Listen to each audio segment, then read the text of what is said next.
Assalamualaikum warahmatullahi wabarakatuh.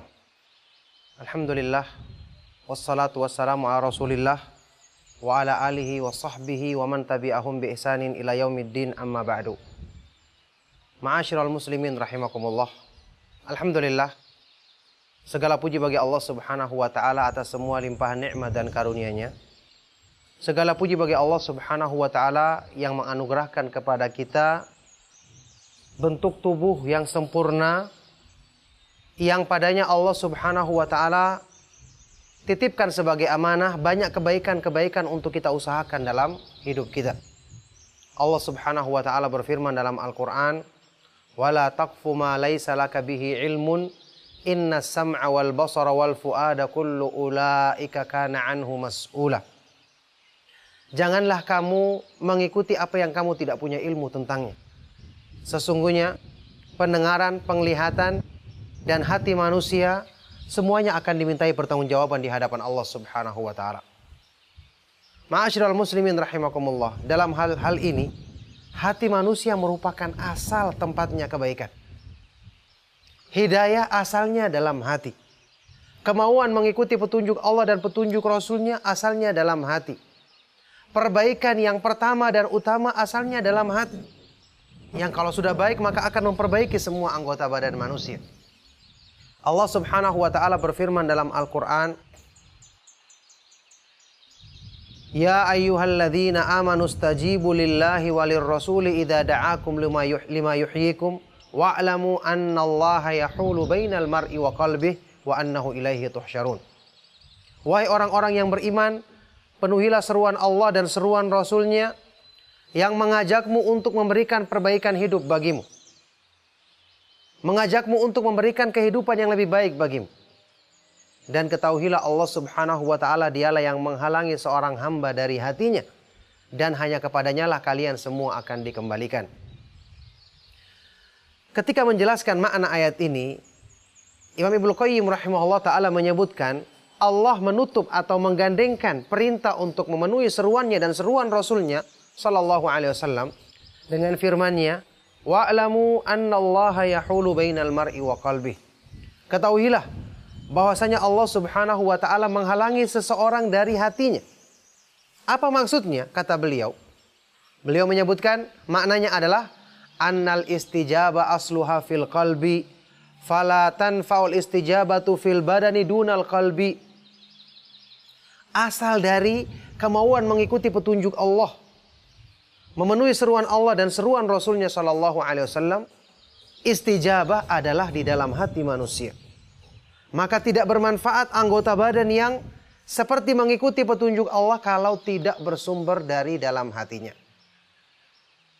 Dalam ayat yang lain Allah subhanahu wa ta'ala berfirman, Dzalika wa may yu'azzim sya'airallahi fa innaha min taqwal qulub.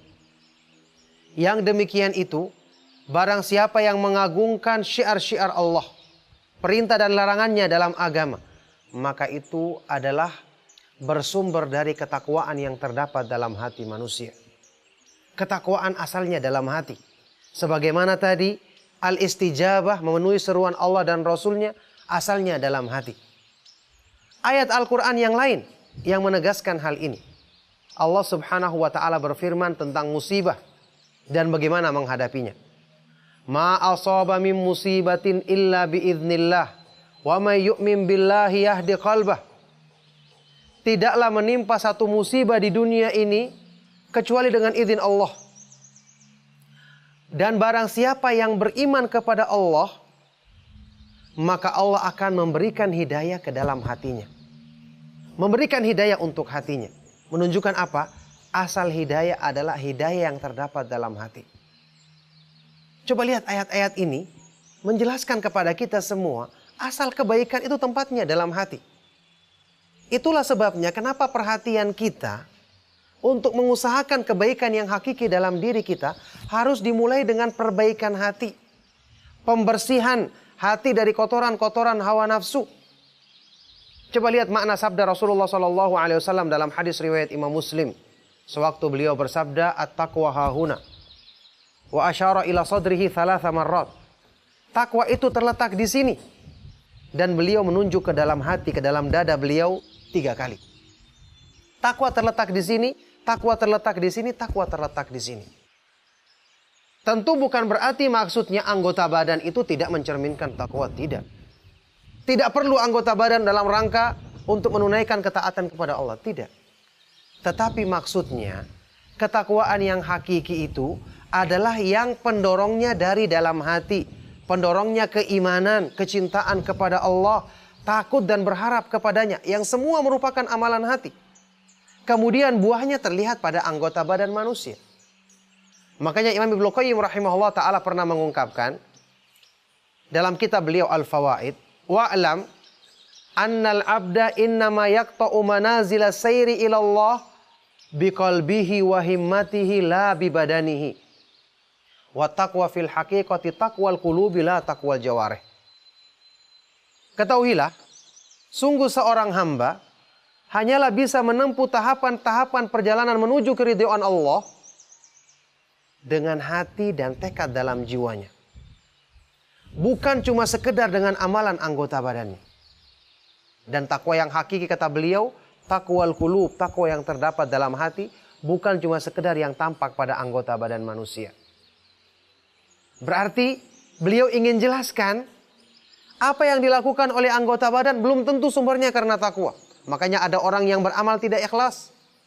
Ada orang yang beramal karena pamer, bukan karena takut kepada Allah atau mengharap keutamaan darinya. Banyak motivasi atau tendensi manusia dalam beramal.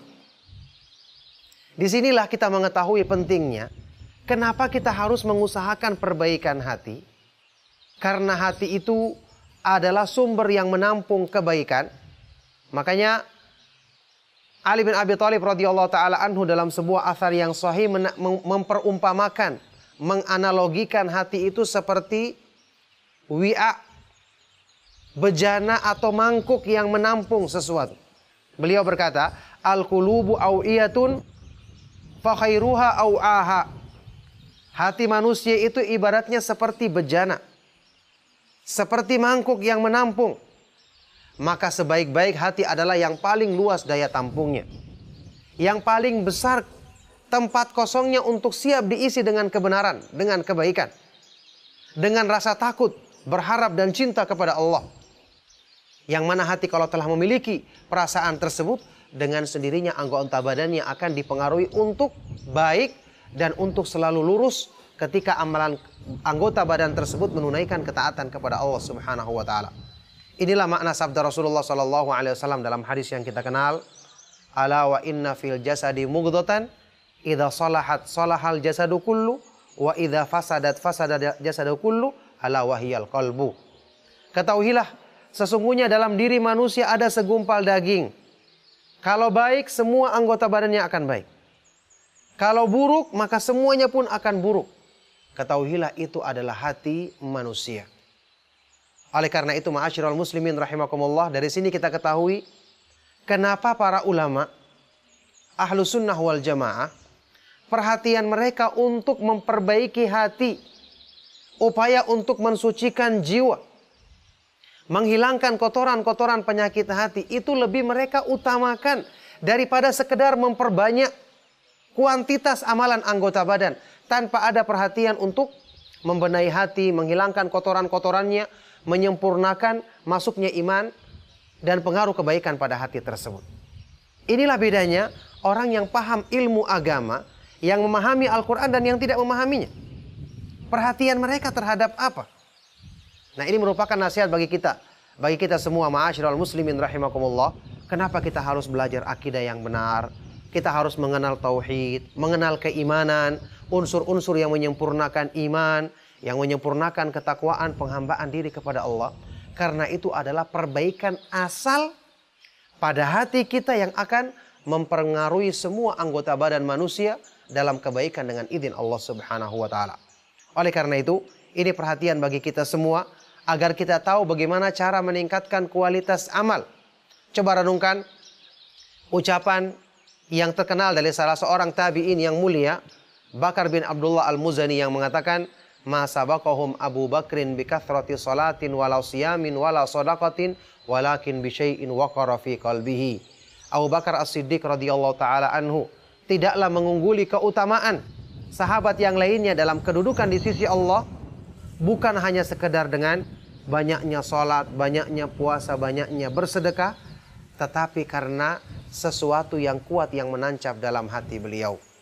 Maka dari sini kita tahu cara memperbaiki diri, cara untuk membenahi diri, meningkatkan kualitas ibadah kita, menjadikan kedudukan kita semakin utama dan semakin tinggi di sisi Allah Subhanahu wa taala.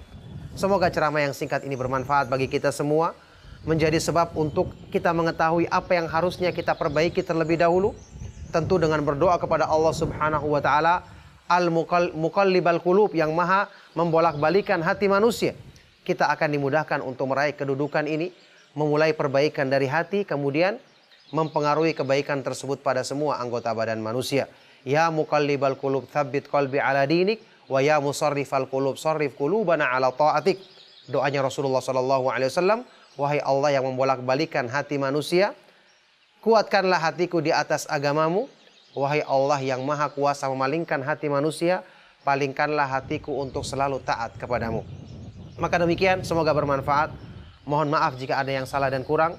Kami cukupkan. Sallallahu wasallam wa barak ala nabiyina Muhammad wa ala alihi wa sahbihi wa man tabi'ahum bi ihsan ila yaumiddin.